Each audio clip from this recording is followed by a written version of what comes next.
Hello students, Rao academy के YouTube platform पे आपका स्वागत है। मेरा नाम है राहुल मिश्रा। आज हम एक बहुत ही इंपॉर्टेंट टॉपिक डिस्कस करने जा रहे हैं जिसका नाम है वैदिक लिटरेचर। जैसा कि आपको पता ही होगा, हाल ही में एमपीपीएससी के प्रीलिम्स के सिलेबस में एक टॉपिक जोड़ा गया जिसपे हमें देखने को मिल रहे हैं वैदिक लिटरेचर, साथ ही साथ फिलोसफीज भी हमें देखने को मिल रही है। तो आज हम फर्स्ट सेगमेंट में हम क्या करेंगे, वैदिक लिटरेचर्स को डिस्कस करेंगे। ठीक है, तो उसके अंतर्गत हम क्या करेंगे, कुछ चीजों को देखेंगे। तो सबसे पहला जो हमारा सेगमेंट है वेद। जैसा कि आपको पता है कि वैदिक लिटरेचर के अंतर्गत वेद, पुराण, उपनिषद, आरण्यक और साथ ही साथ जो है स्मृतिज, इनको रखा जाता है। तो हम इन्हीं के बारे में क्या करेंगे, डिस्कस करने का काम करेंगे।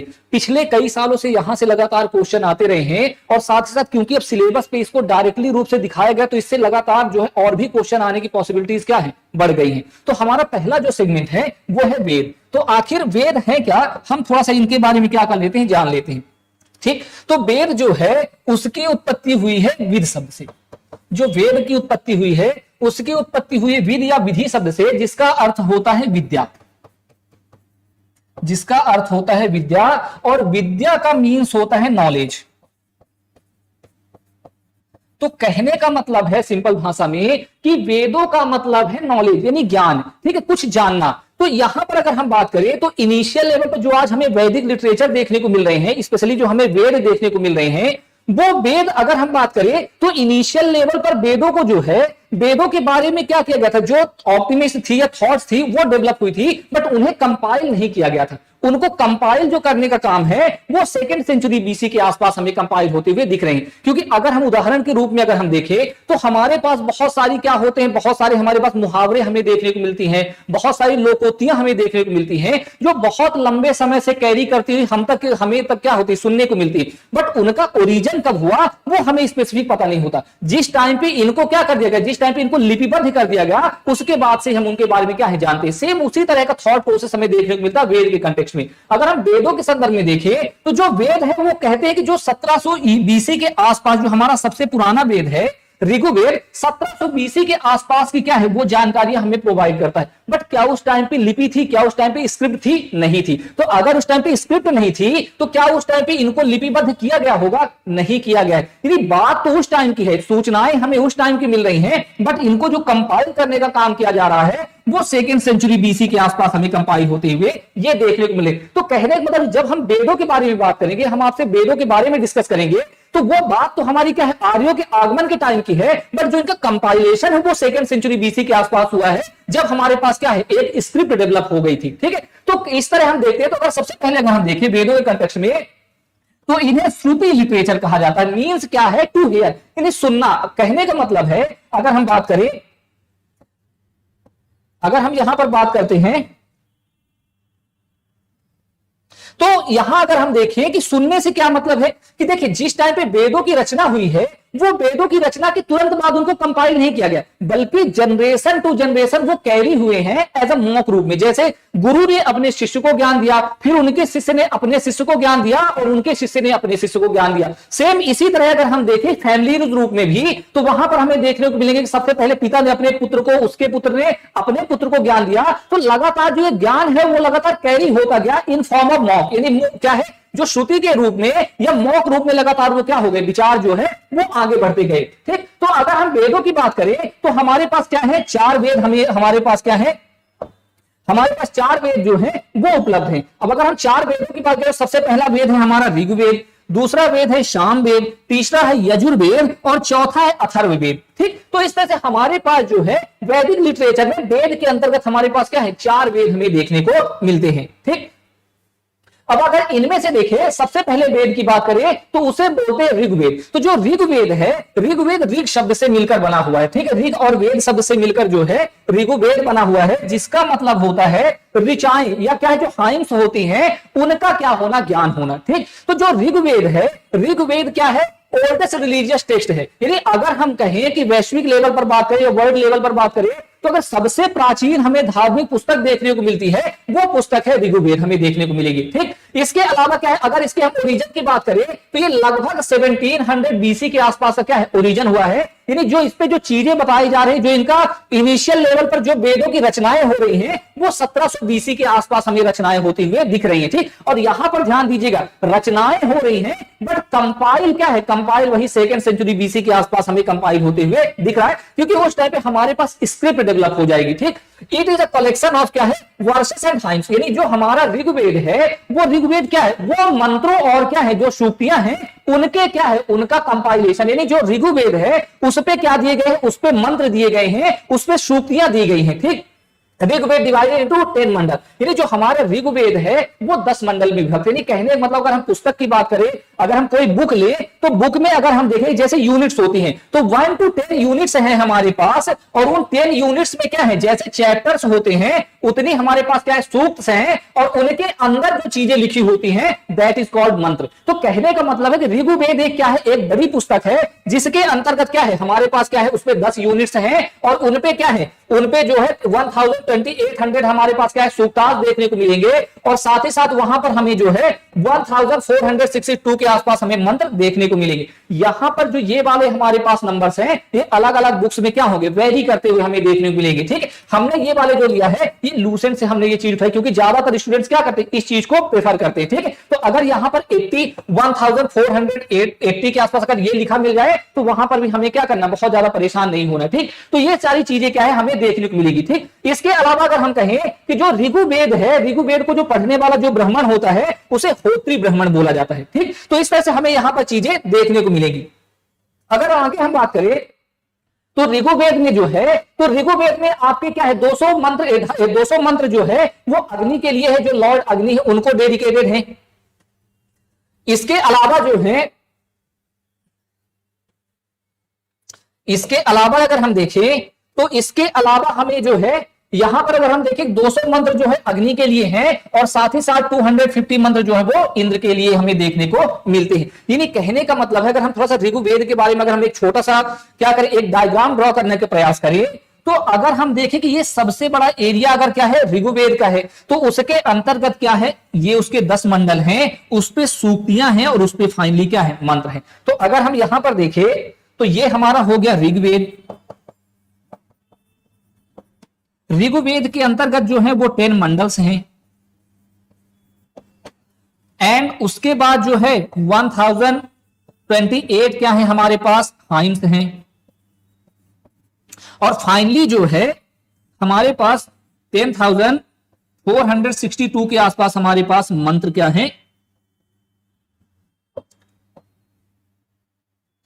मंत्र हमें देखने को मिलेगी। यानी ये अपने आप में क्या है, एक बड़ा टेक्स्ट है जिसमें क्या किए गए हैं, जिसमें जो है 200 के आसपास जो हमारे पास क्या है, जो 200 के आसपास जो मंत्राल हैं वो डेडिकेटेड है किसके लिए, अग्नि, लॉर्ड अग्नि के लिए, और 250 के आसपास जो क्या है, जो मंत्र है वो डेडिकेटेड है किसके लिए, इंद्र के लिए। ठीक, तो अगर हम क्या करें, इनके मंडल्स की बात करें, जो 10 मंडल्स में डिवाइड हमारा क्या है, ऋग्वेद 10 मंडल में डिवाइड है, उस पर क्या चीजें उनके बारे में हम थोड़ा थोड़ा सा क्या कर ले, आइडिया ले ले। क्योंकि जैसे ही आपको पता है कि मैंने आपको बताया कि जो ये मंडल डेवलप हुए हैं तो वो इनिशियल है कि पूरी तरह से एक बार में ही सारी चीजें हो गई हैं, क्योंकि जनरेशन टू जनरेशन जो ऋग्वेदिक क्या है नॉलेज है वो ट्रांसफर होता गया है। तो यहां पर अगर हम देखें तो यहां पर हमें मंडल देखने को मिलेंगे, और साथ ही साथ जो उन पर जो ऋषि है, किन्होंने ये जो है इसके बारे में हमें जानकारी दी, उनके बारे में देखना है, और साथ ही साथ उसमें हमें कुछ स्पेसिफिक चीजें भी लिखी होंगी, जैसे अगर कोई भी मंडल है उस पर कुछ स्पेसिफिक बातें हमें देखने को मिलेंगी। तो अगर हम सबसे पहला देखें कि ऋग्वेद का जो पहला मंडल है, पहला मंडल जो है उसमें मधुचंद्र एवं मेधातिथि गौतम ऋषि द्वारा क्या किया गया, ये कंपाइल किया गया है, और इस पे जो है गैम्बलिंग या जुए के खेल का क्या किया गया, वर्णन किया गया है। ठीक, अगर दूसरे मंडल की बात करें तो दूसरा मंडल जो है वो क्या है, ऋषि गृत शमद के द्वारा संकलित है, और उनके क्या है, उसमें कृषि क्रियाओं का क्या किया गया, वर्णन किया गया है। अगर हम तीसरे मंडल की बात करें, तीसरा मंडल आपके लिए क्या है, मोस्ट इंपॉर्टेंट मंडल है, तो तीसरा मंडल जो है विश्वामित्र एवं उनके वंशजों द्वारा क्या किया गया है, संकलित किया गया या रचित किया गया है, और उस पे क्या है, वो जो है उस पे सबसे बड़ी चीज है कि गायत्री मंत्र, उस पे क्या किया गया है, हमें गायत्री मंत्र देखने को मिलेगा। और जो गायत्री मंत्र है वो सावित्र देवता या सन, जो आपके क्या है लॉर्ड सन है, जो सन देवता है उनके लिए डेडिकेटेड किया गया है। यानी कहने का मतलब है, अगर हम प्रीवियस ईयर के क्वेश्चन पेपर उठाकर देखें तो यहां से जो ये अप्रोक्सीमेटली 10 to 20 टाइम्स ये वाला क्वेश्चन आपसे पूछा जा चुका है। तो कहने का मतलब है कि यहां पर क्या है, ऋग्वेद की जो तीसरा मंडल है उस पे गायत्री मंत्र क्या है, गायत्री मंत्र के बारे में तो सभी लोगों को पता होगा, ठीक। तो यहां पर कंपाइल किया गया है और किसके द्वारा ये क्या है, किसके द्वारा रचित है, ये विश्वामित्र जी और उनके क्या है वंशजों द्वारा वो रचित है। अगर हम चौथे मंडल की बात करें तो चौथा मंडल जो है वो वामदेव एवं उनके वंशजों द्वारा क्या किया गया, रचित है। और उसमें क्या है, उसमें कृषि क्रियाओं पर क्या किया गया, बल दिया गया। कृषि क्रियाओं पर अगर हम देखते बल देने की बात करते हैं तो इससे स्पष्ट होता है कहीं ना कहीं ऋग्वैदिक टाइम पे जो कृषि है वो कहीं ना कहीं एक इंपॉर्टेंट रोल प्ले करता हुआ हमें देखने को मिलता है, ठीक। इसके अलावा अगर हम बात करें जो पंचम मंडल है, पंचम मंडल जो है आपका वो ऋषि अत्रि द्वारा कंपाइल है, ऋषि अत्रि द्वारा जो है वो लिखा गया है, या उसपे जो है ऋषि अत्रि की रचनाएं उसमें संकलित है। और इस पे अग्नि और अश्व की का महिमा मंडल किया गया, क्योंकि आपको आर्यों के कंटेक्स्ट में पता होगा कि आर्यों का जो सबसे प्रिय पशु है वो क्या है, अश्व है या घोड़ा है। और साथ ही साथ वो क्या करते थे, वो फायर वॉरशिप भी किया करते थे, यज्ञ क्रियाएं भी करते थे। तो यहां पर क्या किया गया, उसका महिमा मंडल करते हुए हमें देखने को मिल रहा है। उसके बाद अगर हम क्या करें, देखें छठवां मंडल की अगर हम बात करें तो वो भरद्वाज ऋषि और उनके शिष्यों द्वारा संकलित है। और इस पे एक वर्ड आया है हरियुप्रिया, ठीक है, इसको नोट करिएगा। हरियुप्रिया जो शब्द है कुछ विद्वान इसको जो है वो हड़प्पा से जोड़ते हैं। कुछ विद्वान बोलते हैं कि ऋगु मंडल के जो क्या है छठवें मंडल पे हरियुप्रिया शब्द है उसका संबंध क्या है, सिंधु घाटी सभ्यता से या हड़प्पा सभ्यता से। तो कहने का मतलब कहीं ना कहीं अगर ये वास्तविकता में बात सही है तो कहीं ना कहीं जो आर्यन लोग थे, जो आर्य थे, वो ऋग्वैदिक लोगों के बारे में भी क्या करते थे, जानकारी रखते थे। उसके बाद अगर हम सातवें मंडल की बात करें तो सातवां मंडल जो है वो वशिष्ठ और उनके शिष्यों द्वारा है। और इसमें दो चीजें इंपॉर्टेंट है, एक क्या है, वरुण की प्रार्थना की गई, वार्षिक वरुणा है। और साथ ही साथ जो है इसमें दशराज युद्ध की भी चर्चा की गई है, ठीक है। दशराज युद्ध क्या था, दशराज युद्ध जो है वो दो कबीलों के बीच में होने वाली लड़ाई है, यानी आर्यों के दो ग्रुप में होने वाली लड़ाई है, जिसमें एक तरफ कौन है, भरत कबीला जिसके प्रमुख है सुदास, और दूसरे तरफ जो है, दूसरे तरफ 10 अदर किंग्स है, दूसरे तरफ जो है वो 10 अन्य किंग है, जिसमें कुछ क्या है आर्य भी हैं और कुछ उसमें अनार्य भी हैं। तो यहां पर आर्य कैसे, देखिए क्योंकि आपको पता कि हम जिस टाइम पे ऋग्वैदिक समय की बात कर रहे हैं, जिस ऋग्वैदिक शाखा की बात कर रहे हैं, वो हो सकता है बाद में आए हो, बट उससे पहले आने वाले लोग भी क्या है, वहां पर आर्यंस क्या है मौजूद हैं। तो उनको बोला गया जो क्या है, जो आर्यों की पूर्व की शाखा थी वहां पर मौजूद लोग हैं। और साथ ही जो अनार्य है, कुछ विद्वान बोल रहे हैं जो इंडस के लोग मौजूद थे या वहां पर लोकलाइज लोग मौजूद थे, उनको अनार्य बोला गया। तो यहां पर क्या है, 10 राजा हैं और 10 राजा में से क्या है, कुछ आर्य हैं और कुछ अनार्य है। फाइनली क्या होता है, फाइनली जो है जो सुदास है जिनका संबंध भारत कबीले से था, फाइनली वो क्या होते, विक्टोरियस होते, उन्होंने विक्ट्री दर्ज की और उनके नाम पर ही क्या होगा, जो भारत कबीला है उसी के नाम पे हमारे देश का नाम क्या होगा, भारत पड़ेगा, ठीक है। तो कहने मतलब कि जो ये वाली लड़ाई 10 राज युद्ध हो रहा है, ये पुरुषनी नदी या वर्तमान में क्या है, रावी नदी के तट पर ये लड़ाई हो रही है, ठीक। और आगे क्या होगा, जो भारत कबीले के नाम पे हमारे देश का नाम क्या होगा, भारत होगा। अगर आगे देखें 8वें मंडल की अगर बात करें तो ये क्या है, ये कान्वा ऋषि एवं अंगिका जो है उनके द्वारा क्या किया गया है, रचित है। और इस पर अनार्यों की चर्चा की गई, जैसे मैंने आपको बताया था कि जो आर्यंस के अलावा भी जो लोकलाइज्ड लोग या इंडस वैली सिविलाइजेशन के लोग मौजूद थे, उनको क्या कहा गया, अनार्य कहा गया। तो उनका भी क्या है यहाँ पर डिस्कशन हमें देखने को मिलता है। इसके अलावा अगर हम बात करें 9वें मंडल की, तो उसमें 9वें मंडल में क्या है, सोम को समर्पित है। जैसे आज देखते हैं सोमा वगैरह हम देखते हैं, तो वहां पर देवता सोम को क्या किया गया, समर्पित किया गया है और उनपे उससे सारी चीजों को क्या किया गया, डिस्कशन किया गया है। इसके अलावा अगर हम बात करें 10वें मंडल की, तो जो 10वां मंडल है वो वामदा और इंद्र द्वारा क्या किया गया, रचित किया गया है और इसमें कई सारी प्रमुख चीजें हमें देखने को मिलेगी। तो जो सबसे इंपॉर्टेंट चीज इस पे जो हमारा है वसुधैव कुटुंबकम का संदेश जो है वो यहीं पर हमें देखने को मिलता है। वसुधैव कुटुंबकम की जो पहला डिस्कशन है वो हमें यहीं पर देखने को मिलेगा। यहां पर बहुदेववाद की भी क्या की गई, चर्चा की गई है। और इसके अलावा यहां पर कई सारे हमें सूक्त भी देखने को मिले, जिनमें क्या है, जिसमें पुरुष सूक्त, सॉरी जिसमें क्या है, नदी सूत्र है, सूक्त है, विवाह सूक्त है और साथ ही साथ क्या है, पुरुष सूक्त है। नदी सूक्त में लगभग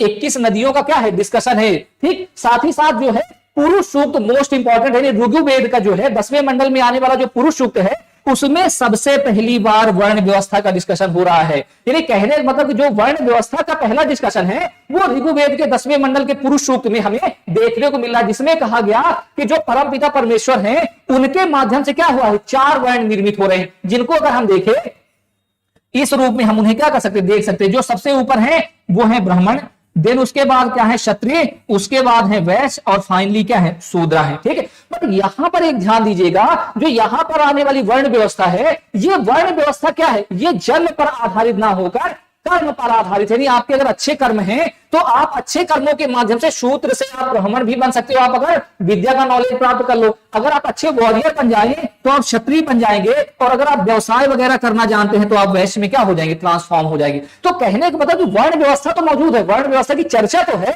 बट यहां पर वर्ण व्यवस्था में बहुत ज्यादा जड़ता नहीं है। ठीक है, तो इस तरह से हमें यहां पर क्या है, जो वर्ण व्यवस्था का पहला डिस्कशन है वो हमें ऋग्वेद के 10वें मंडल में हमें यहां पर देखने को मिल रहा है। यहां पर एक चीज देखने को मिल रही है कि जो दूसरे से लेके 7वां मंडल है वो सबसे पुराना है, और पहला और 10वां मंडल क्या है, नवीन है।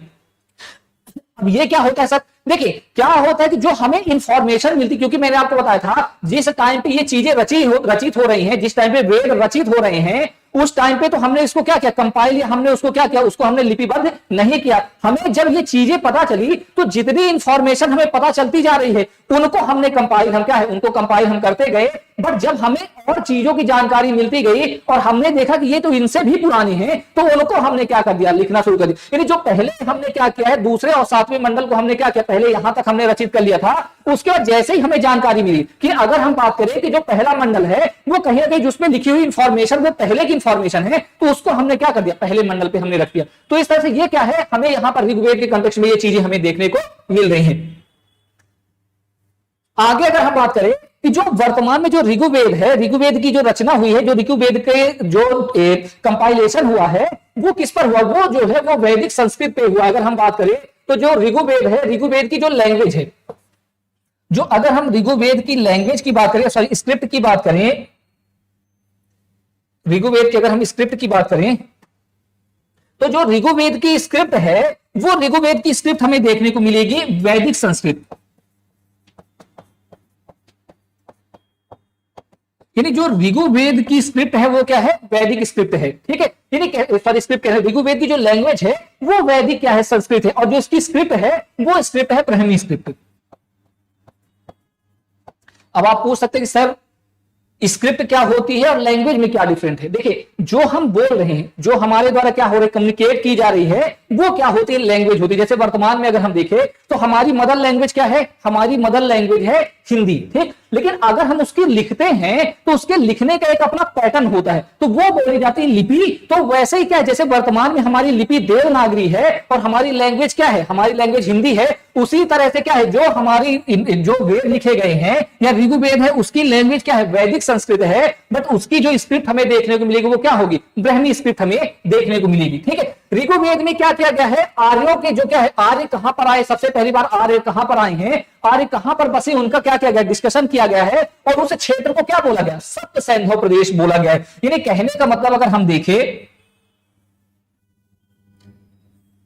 अगर हम बात करें तो आर्य अगर वर्तमान थ्योरी के अकॉर्डिंग अगर आर्य मध्य एशिया से आ रहे हैं तो आर्यों का जो प्रथम निवास स्थान है वो हमें क्या है, सिंधु सारस्वत के आसपास का क्षेत्र हमें देखने को मिलेगा। यानी सिंधु जो नदी है और सरस्वती नदी के आसपास का क्षेत्र हमें देखने को मिलेगा, और इस क्षेत्र को क्या बोला गया, इसे बोला गया सप्त सैंधव प्रदेश। ठीक, तो इस तरह से यहां पर क्या हो रहा है, यहां पर हमें इस तरह की चीजें देखने को मिल रही है। इसके अलावा जो ऋग्वेद में कई सारी नदियों को क्या किया गया, डिस्कशन किया गया है, जिन्हें वर्तमान से क्या किया जा रहा है, जोड़ा जा रहा है। तो यहां पर हमें क्या है, ऋग्वैदिक नदियों के नाम देखने को मिला, और यहां पर उनका क्या है, वर्तमान नाम हमें देखने को मिला। तो अगर हम बात करें पहले अफगानिस्तान वाले रीजन की कुछ नदियों की बात करें तो जो ऋग्वेद में आने वाला कुफा नाम है वो क्या है, उसका संबंध काबुल नदी से है। उसके बाद अगर गोमल नदी की बात करें तो उसका संबंध गोमती नदी से है। अगर हम सुवास्तु नदी की बात करें तो उसका संबंध जो है श्वात नदी से है। अगर हम कुर्रम नदी की बात करें तो उसका संबंध वर्तमान में क्या है, क्रोमोदीवर से है। तो इस तरह से कुछ अफगानिस्तान में भी जो नदियां मौजूद हैं उनका डिस्कशन हमें ऋग्वेद में क्या है, देखने को मिलता है। इसी तरह अगर हम बात करें भारत एवं पाकिस्तान या इंडस वाले रीजन में अगर हम बात करें वहां पर भी कई सारी नदियां हमें देखने को मिलेगी जिनका उल्लेख क्या है, ऋग्वेद में हुआ। तो सिंधु के लिए क्या है, सिंधु शब्द ही प्रयोग किया गया है। ठीक, इसके अलावा क्या है, जो वितस्ता नदी है वर्तमान में उसे क्या है, उसे झेलम नदी बोला जाता है। इसके अलावा अगर हम देखें तो विपाशा, ऋग्वेद में मेंशन विपाशा जो शब्द है वो व्यास नदी के लिए है। अश्किनी जो शब्द है वो चिनाव नदी के लिए है। पुरुषनी जो है रावी नदी के लिए। जैसे मैंने आपको बताया कि जो 10 राजा युद्ध है वो पुरुषनी या रावी नदी के तट पर ही हो रहा। इसके अलावा अगर हम बात करें जो यहाँ पर शतुब्दी है वो क्या है, सतलज नदी के लिए है। इसके अलावा यहाँ पर एक नाम आया है, नदी तमाया आया है, वो सरस्वती रिवर के लिए है। ठीक, तो कहने का मतलब है कि जो ऋग्वेद में सबसे ज्यादा अगर हम बात करें, सबसे ज्यादा अगर किसी भी नदी का नाम हमें देखने को मिलता है तो वो सबसे ज्यादा क्या है, नदी का नाम हमें सिंधु नदी का नाम सबसे ज्यादा बार आया है। यानी कहने का मतलब कि ऋग्वेद में सिंधु नदी का जो है बार बार वर्णन आया। बट वहां पर यह भी बताया गया है कि जो आर्यों के लिए सबसे पवित्र नदी थी वो कौन सी है, नदी तमाया सरस्वती नदी उनके लिए क्या है, सबसे पवित्र नदी मानी गई है। तो प्रश्न उठता है, सर क्या गंगा और यमुना जैसी नदियों के बारे में भी आर्यों को पता था? तो अगर बात करें ऋग्वेद में इनका बहुत ज्यादा वर्णन हमें देखने को नहीं मिला। हाँ, लेकिन अगर बात करें तो गंगा नदी के लिए जो गंगा रिवर है वो पूरे ऋग्वेद में केवल इसका एक बार वर्णन आया है। और अगर हम यमुना नदी की बात करें, अगर यमुना रिवर की बात करें तो इसका उल्लेख केवल ऋग्वेद में क्या है, 2 बार ही आया। यानी कहने का मतलब कि ये नदियों के बारे में उनको पता है लेकिन ये नदियां अभी भी क्या है, बहुत ज्यादा महत्वपूर्ण उनके लिए नहीं है। ठीक है, उनके लिए जो सबसे ज्यादा महत्वपूर्ण नदी कौन है या प्रिय नदी कौन सी है, सरस्वती है। और सबसे ज्यादा बार उल्लेख वो किसका कर रहे हैं, सिंधु नदी का सबसे ज्यादा बार वो उल्लेख कर रहे हैं। अगर आगे देखिए, जैसे मैंने आपको बताया कि जो इनकी लैंग्वेज वो कैसी है, संस्कृत या क्या है, वैदिक संस्कृत है। इनकी जो लैंग्वेज है उनकी लैंग्वेज है वैदिक संस्कृत। ये हमें देखने को मिलेगा। और साथ ही साथ जो है ऋग्वेद से जुड़ा हुआ क्या एक उपवेद है जिसे हम क्या कहते हैं, आयुर्वेद कहते हैं। ठीक, तो इस तरह से क्या है कि ऋग्वेद के कंटेक्स्ट में हमें क्या है, बहुत ज्यादा जानकारियां हमें देखने को मिल रही। तो कहने का मतलब अगर हम बात करें थोड़ा शॉर्ट में, तो जो हमारा ऋग्वेद है वो हमारा क्या है, ऋग्वेद अगर हम बात करें तो यहां पर क्या है, यहां पर हमें मंत्राज या हमें सूक्ताज, यहां पर हमें ये क्या है देखने को मिलेंगे। ठीक, साथ ही साथ यहां पर क्या है, यहां पर जो मंत्राज रचे गए हैं उनका ऑब्जेक्ट है वॉरशिप करना, वॉरशिप ऑफ गॉड। यानी भगवान की वॉरशिप करने के लिए हमें क्या कि जो मंत्रों की रचनाएं की गई हैं, यहां पर मंत्रों की मीनिंग, यहां पर मंत्रों की मीनिंग जो है वो स्पष्ट नहीं की गई है। यहां पर जो ऋग्वेद है इसमें क्या है, 10 मंडल हैं, 10 मंडल्स हैं। इसके अलावा यहां पर क्या है, 1028 क्या है सूक्ताज हैं और 10,462 हमें क्या है यहां पर मंत्रास में देखने को मिल रहे हैं। जैसे मैं आपको बताऊं कि यहां पर जो ऋग्वेद का जो ऋग्वैदिक मंत्रों का उच्चारण करने वाला जो ऋषि है या जो पीष्ट है, जो ब्राह्मण है, उसे होत्री बोला जाता है। ठीक, होत्री ऋषि बोला जाता है। ठीक, तो इस तरह से सारी चीजें क्या है हमें यहां पर देखने को मिल रही है। और हमने आपको बताया कि बहुत सारी क्या है जो ऋग्वेद में आने वाली चीजें हैं उनके बारे में हमने यहां पर डिस्कस कर ही लिया है। ठीक, इसके बाद अगर हम दूसरा देखें तो जो हमारा दूसरा अगर हमारा दूसरा वेद है वो कौन सा वेद है, सामवेद। वैसे अगर प्राचीनता के आधार पर अगर हम बात करें तो इसका नंबर क्या है, तीसरा आता है। बट यहां पर हम क्या है दूसरे नंबर पर इसको देख रहे हैं। तो जो सामवेद है, सामवेद और कुछ नहीं, जैसे आपको पता है ऋग्वेद जो है, ऋग्वेद में मंत्र दिए गए हैं, ऋग्वेद में जो है वो साइंस दी गई है, मंत्रास दिए गए हैं। उन मंत्रास का उच्चारण किस तरह से करना, क्योंकि हर मंत्र के उच्चारण का अपना क्या होता है, एक तरीका होता है, एक लय होती है। उन मंत्रों का उच्चारण किस तरह से करना है वो हमें किसमें देखने को मिलता है, वो हमें देखने को मिलता है सामवेद में। यानी सामवेद में जो है ऋग्वैदिक मंत्रों को किस तरह से उच्चारित करना है लयबद्ध तरीके से, वो हमें क्या होता है सामवेद में देखने को मिलता है। यानी यहां पर क्या ऋग्वैदिक मंत्रों को क्या है लयबद्ध क्या किया गया, संकलन किया गया है। इनकी संख्या क्या है, इनकी संख्या 1875 के आसपास यहां पर क्या है श्लोक या मंत्रास मौजूद हैं, जिसमें मोस्ट ऑफ मंत्रास क्या है ऋग्वेद के हैं। अगर हम यहां पर क्या कर दें 99 को छोड़ दें। ठीक, तो इस तरह से क्या है कि जो कुछ ही मंत्र क्या है इसमें नवीन मंत्र हैं और रेस्ट मंत्र क्या है ऋग्वेद के ही यहां पर क्या है मंत्र हैं। सिर्फ और सिर्फ इनका तरीका क्या है, ऋग्वैदिक मंत्रों को क्या करना है, ऋग्वैदिक मंत्रों को लयबद्ध तरीके से उनका उच्चारण करना है। और इनके उच्चारण करने वाले या पाठ करने वाला जो ब्राह्मण है उसे बोला जाता है उद्गात्री। उसे बोला जाता है उद्गात्री। और यहां पर माना जाता है जो भारतीय संगीत की उत्पत्ति है, क्योंकि आपको पता है भाई लयबद्ध तरीके से क्या होता है, संगीत होती है, तो जो भारतीय संगीत की, इंडियन म्यूजिक की जो उत्पत्ति है वो हमें कहां से देखने को मिली, वो हमें देखने को मिली सामवेद से। ठीक, और सामवेद के साथ जुड़ा हुआ एक क्या है, एक उपवेद है जिसे बोला जाता है गंधर्व वेद। ठीक है, तो इस तरह से क्या है, कुछ जानकारी हमारे पास क्या है सामवेद के कंटेक्स्ट में भी है। अगर आगे हम बात करें तो अगला है हमारा यजुर्वेद। जो यजुर्वेद है, जैसे हमने आपको बताया था कि ऋग्वेद में मंत्र हैं, ऋग्वैदिक मंत्रों को किस तरह से उच्चारित करना है वो माना क्या है, वो सामवेद में वो चीजें हैं। और किस चीज के लिए उच्चारित करना है, जो रिचुअल्स और जो सैक्रिफाइसेस हैं, जो यज्ञ क्रियाओं में बोले जाने वाले मंत्र हैं, उनके संबंध में हमें क्या है यहां पर जानकारी हमें देखने को मिले। ऋग्वेद में मंत्र मौजूद है, सामवेद में मंत्रों का उच्चारण किस तरह से करना है, और यजुर्वेद जो है, यजुर्वेद में किन चीजों के लिए हमें क्या करना, मंत्रों का उच्चारण करना। क्योंकि देखिए हर सेगमेंट के लिए हमारे पास क्या होता है, अलग अलग मौजूद होते हैं मंत्र। अगर शादी के मंत्र अलग होते हैं, अन्नप्राशन के टाइम पे मंत्र अलग होते हैं, अगर हम छोटे से कोई भी रिचुअल्स कर रहे हैं उनके लिए हमारे पास क्या होते हैं, मंत्र अलग होते हैं। तो कौन से मंत्रों को कब हम उच्चारित करना है वो हमें किसमें देखने को मिलते हैं, ऋग्वेद में देखने को मिलते हैं। इसके अलावा जो यज्ञ हम कर रहे हैं, जो हम रिचुअल्स परफॉर्म करने जा रहे हैं, उन रिचुअल्स को परफॉर्म करने का तरीका क्या होना चाहिए वो भी हमें क्या है, वो भी हमें यजुर्वेद में देखने को मिलते हैं। यज्ञ से संबंधित जो क्रियाएं हैं, जो एक्टिविटीज हैं,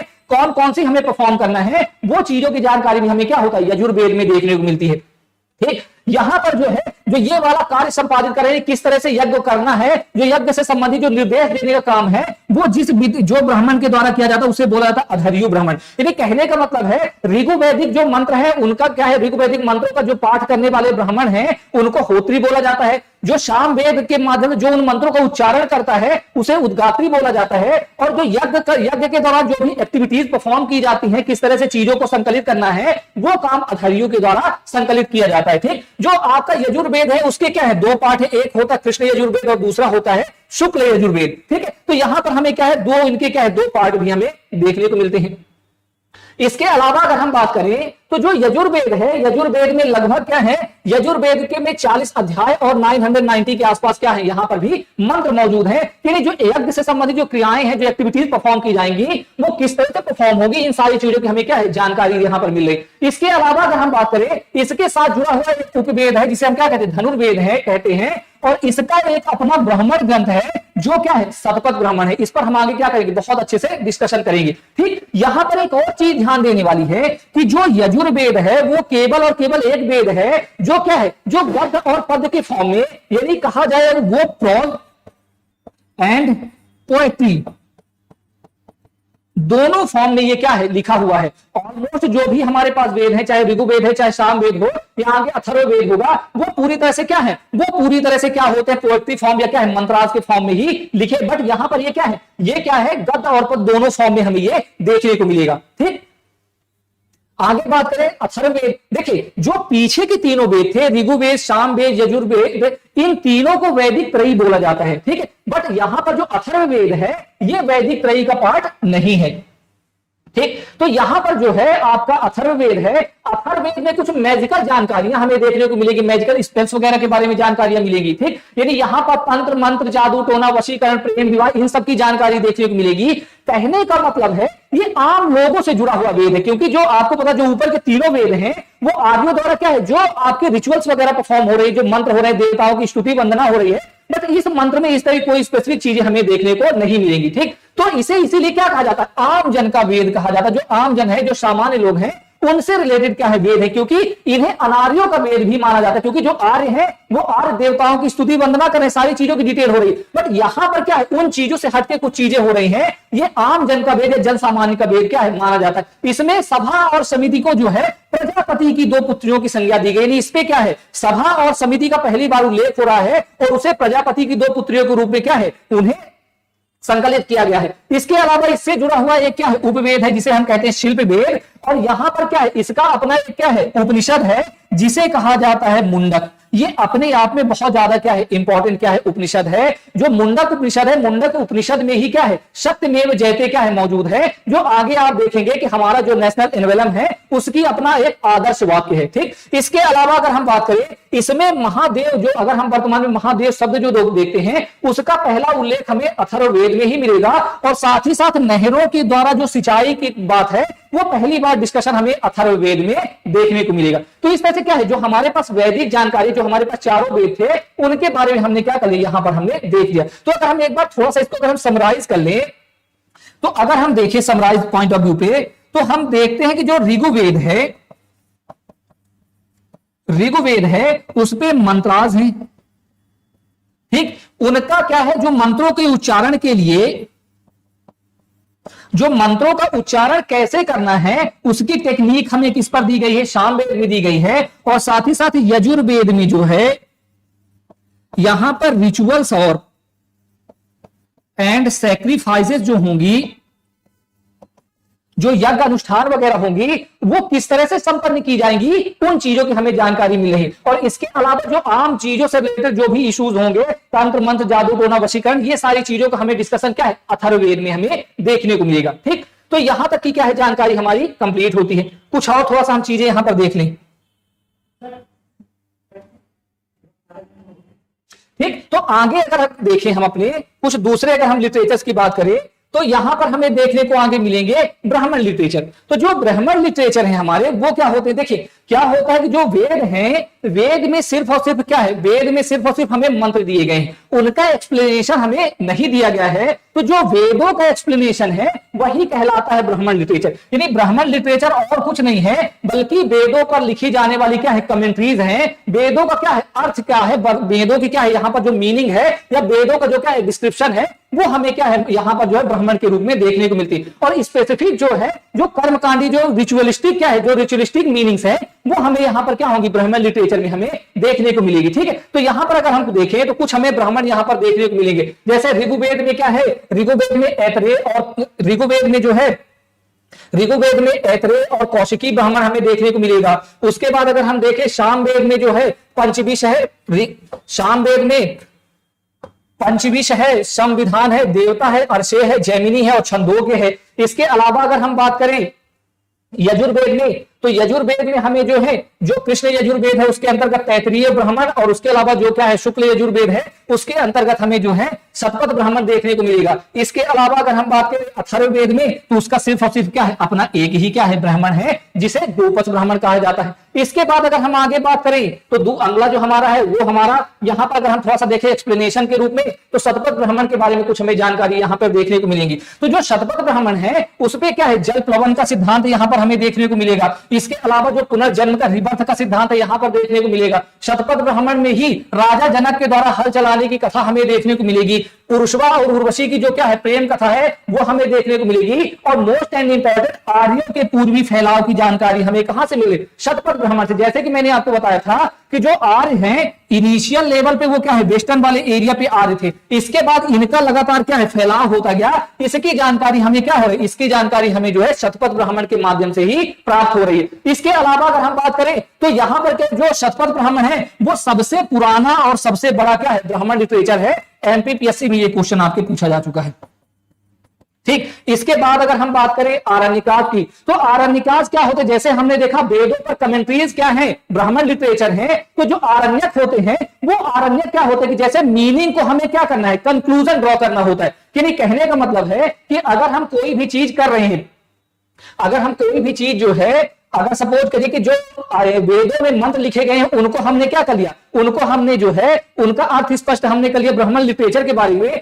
बट उसको लेकर एक कंक्लूजन ड्रॉ करने का काम किसमें किया जाता है, वो किया जाता है आरण्यक में किया जाता है। और कहते हैं कि जो पहले लोग होते थे, साधु महात्मा होते थे, ऋषि मुनि होते थे, वो जंगलों में जाकर इस तरह की बुक्स को क्या करते थे, संकलित करते थे। यानी कहने का मतलब है कि जो वेदों में लिखे गए दर्शन है और साथ ही साथ जो वेदों में कर्म कांड है उनके विषय में क्या होते हैं, यहाँ पर हमें जानकारी देखने को मिलती है। जो फिलॉसफीज वगैरह है, जो यहाँ पर हमारे पास दर्शन वगैरह यहाँ पर हमें इनिशियल लेवल पे हमें देखने को मिलेगी, ठीक है। तो ये क्या होता है, हमारा जो है दर्शन से रिलेटेड है।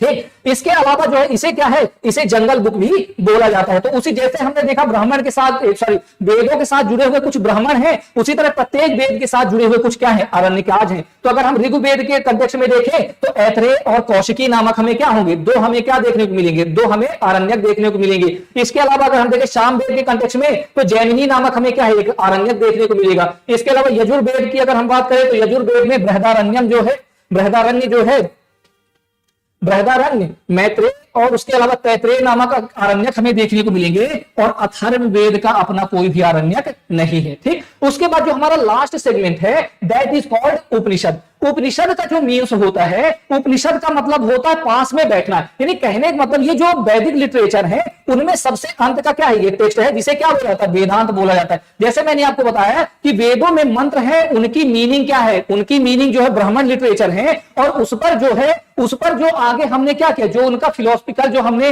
उन पर जो तार्किक रूप से हमने चीजें देखी आरण्यक में, और उसके बाद हम जब एक फिलोसफी डेवलप करते हैं, जो हम उस पर को लेकर एक दर्शन डेवलप करते हैं, तो वो बोला जाता है हमारा उपनिषद। यानी उपनिषद में जो वेदों पर लिखे गए क्या है, जो फिलोसफिकल चीजें हैं उनको क्या किया जा रहा है, इस पे क्लैरिफाई करने का काम हमें किस पर देखने को मिलेगा, हमें देखने को मिलेगा उपनिषद में। ठीक। इनकी संख्या क्या है, 108 के आसपास हमें इनकी संख्या देखने को मिलेगी। और जैसे कि वेदों में के साथ जुड़े हुए अपने क्या है ब्राह्मण लिटरेचर हैं, उसी तरह क्या है वेदों से जुड़े हुए कुछ क्या है उपनिषद भी हमें देखने को मिले। जैसे ऋग्वेद के साथ ऐत्रेय और कौशिकी है,